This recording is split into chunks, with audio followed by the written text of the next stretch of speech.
Hello everyone. Hope you all are doing good and welcome back to English with Natasha.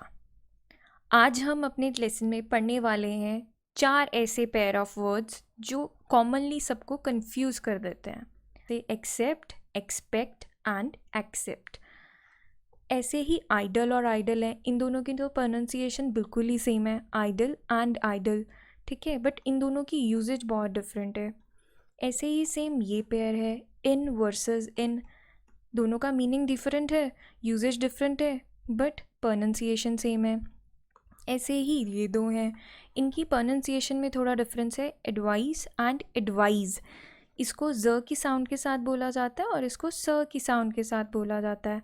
ठीक है, but दोनों की usage में काफ़ी डिफरेंस है और स्पेलिंग में तो सिर्फ एक सी और एक एस का डिफरेंस है, यूजेज में डिफरेंस है. तो अब स्टार्ट करने से पहले मैं आपको बताना चाहती हूँ कि अगर आपके कोई भी डाउट्स हैं इस लेसन को लेके या पुराने किसी भी लेसन को लेके, तो आप प्लीज़ मुझे वो कमेंट सेक्शन में पूछ सकते हैं and I will definitely try my best to answer your queries there. And don't forget to like, share and subscribe to my channel for more such English lessons. बात करते हैं हम अपने first pair of confuse words की. सबसे पहला word है हमारे पास एक्सेप्ट. एक्सेप्ट का मतलब क्या होता है? के अलावा. हिंदी में इसका मीनिंग है के अलावा, और ये 8 पार्ट्स ऑफ स्पीच में प्रेपोजिशन है. अगर आपको 8 पार्ट्स ऑफ स्पीच नहीं पता क्या है, तो आप चैनल पे जाके फर्स्ट प्लेलिस्ट की फर्स्ट वीडियो देखिए, 8 पार्ट्स ऑफ स्पीच. इसमें अच्छे से डिटेल्ड इंट्रोडक्शन है 8 पार्ट्स ऑफ स्पीच की, और आपको समझ आ जाएगा कि मैं आने वाले सभी कमिंग लेसन्स में कैसे 8 पार्ट्स ऑफ स्पीच को बताऊंगी कि ये इंग्लिश की फाउंडेशन है. अगर आपको ये नहीं पता होंगे कि नाउन, प्रेपोजिशन, एडजेक्टिव, वर्ब ये सब क्या होता है, तो आपके लिए इंग्लिश लर्निंग और उसके रूल्स काफ़ी डिफ़िकल्ट हो जाते हैं. बात करते हैं वापस एक्सेप्ट की. एक्सेप्ट का मीनिंग होता है के अलावा. अब एग्जाम्पल के लिए ये सेंटेंस देखो, I love all dresses except sari. इसका मीनिंग है मुझे सारी ड्रेसेस पसंद हैं साड़ी के अलावा. ठीक है, मतलब साड़ी को छोड़कर मुझे हर तरह की ड्रेसेस पसंद है. इस तरह से इसकी यूजेज है. नेक्स्ट बात करते हैं हम एक्सपेक्ट. इसकी प्रोनाउंसिएशन क्या है? एक्सपेक्ट. ठीक है, प्रोनाउंसिएशन का ध्यान रखना. इसकी प्रोनाउंसिएशन में बहुत माइन्यूट सा डिफरेंस है, बहुत छोटा डिफरेंस है, बट इम्पॉर्टेंट है. एक्सपेक्ट का मतलब क्या होता है? आशा करना. ठीक है, और इसको वर्ब हम काउंट करते हैं. एग्जाम्पल के लिए ये सेंटेंस देखते हैं, I expect help from my friend. Meaning मैं अपने दोस्त से मदद की आशा करती हूँ. ठीक है, तो समझ आ गया. एक्सपेक्ट मीन्स एक्सपेक्टेशन वाला, आशा करना. नेक्स्ट है हमारे पास एक्सेप्ट. एक्सेप्ट हिंदी मीनिंग है इसका स्वीकार करना, और इसको हम 8 पार्ट्स ऑफ स्पीच में एज अ वर्ब काउंट करते हैं. अब देखते हैं इसको हम कैसे यूज़ करते हैं. I can not accept such an expensive gift. Meaning मैं इतना महंगा तोहफ़ा एक्सेप्ट नहीं कर सकती, मतलब स्वीकार नहीं कर सकती हूँ. ठीक है, तो तीनों की यूजेज अब आपको समझ आ गई होगी और प्रोनाउंसिएशन में क्या डिफरेंस है. नेक्स्ट पेयर है हमारा आइडल वर्सेस आइडल.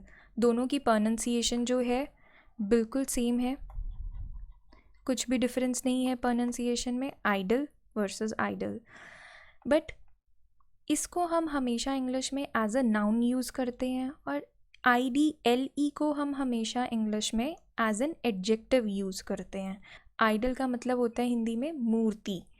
एग्जाम्पल के लिए हिंदूज वर्शिप आइडल्स, मतलब हिंदू मूर्ति पूजन करते हैं. ठीक है, अब आइडल IDLE का मीनिंग व्यर्थ, आलसी, बिल्कुल वेले बैठने को हम आइडल वर्ड यूज़ करते हैं. अब इसकी एग्जाम्पल के लिए देखते हैं सेंटेंस, नेवर सिट आइडल, मतलब कभी भी व्यर्थ ना बैठो. So our next pair of confused words is inn with double N and in with single N. तो अब इन दोनों की प्रोनाउंसिएशन जो है वो बिल्कुल सेम है. दोनों की प्रोनंसिएशन में कुछ भी डिफरेंस नहीं है, बिल्कुल सेम प्रोनंसिएशन है, बट दोनों की यूजेज में और मीनिंग में बहुत डिफरेंस है। इस इन का मतलब होता है, डबल इन का मतलब होता है सराय, धर्मशाला और होटल, मतलब कोई भी ऐसी जगह जहाँ पे आप अपना समय व्यतीत कर सकते हो, यूजुअली रात स्पेंड कर सकते हो। और इसको हमेशा हम अपनी इंग्लिश लैंग्वेज में एज अ नाउन यूज़ करते हैं। एग्जाम्पल के लिए सेंटेंस देखते हैं।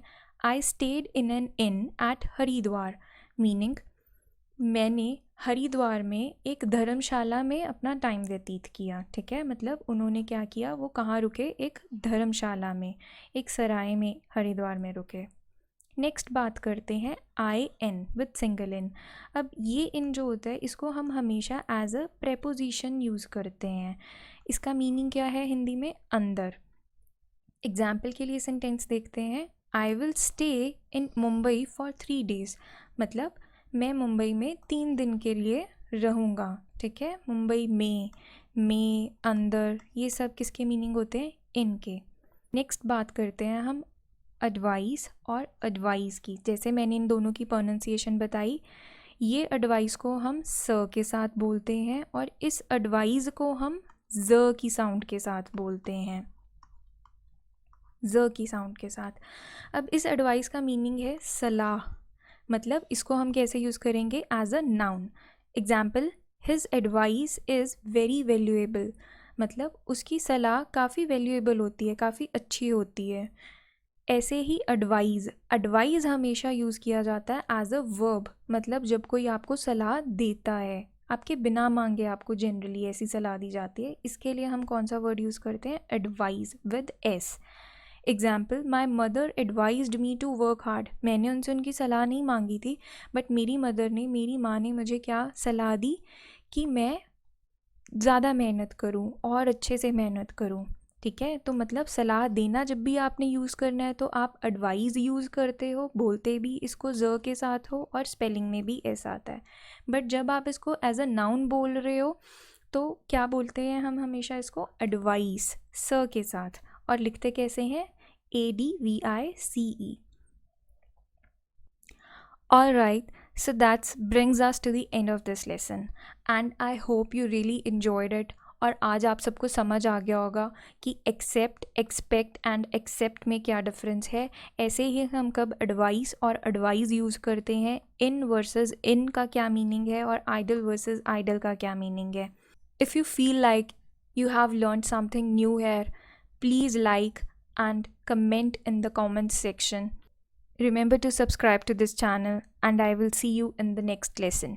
Thank you so much for watching. This is signing off, English with Natasha.